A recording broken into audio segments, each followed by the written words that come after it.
നമുക്ക് ചപ്പാത്തിക്കും പൂരിക്കും പറ്റിയൊരു സിമ്പിൾ ഉരുളക്കിഴങ്ങ് കറി ഉണ്ടാക്കാം കേട്ടോ. 2 വലിയ ഉരുളക്കിഴങ്ങ് എടുത്തിട്ടുണ്ട്.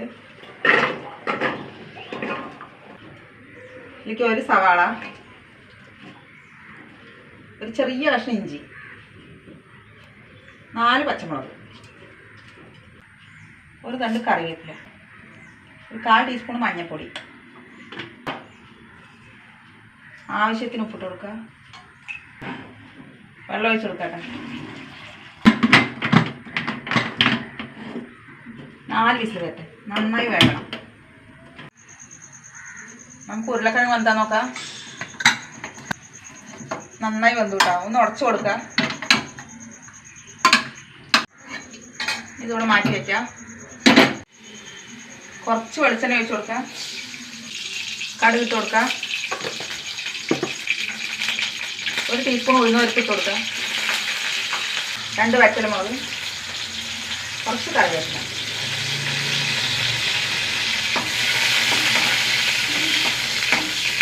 ഉഴുന്ന് മൂത്ത് വരട്ടെ. ആയി നമ്മുടെ ഉരുളക്കിഴങ്ങ് ഒഴിച്ച് കൊടുക്കുക.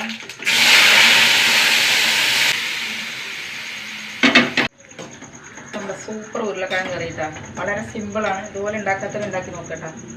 ഇഷ്ടപ്പെട്ടാൽ സബ്സ്ക്രൈബ് ചെയ്ത് ഫോളോ ചെയ്യട്ടോ. സൂപ്പർ ടേസ്റ്റാണ്.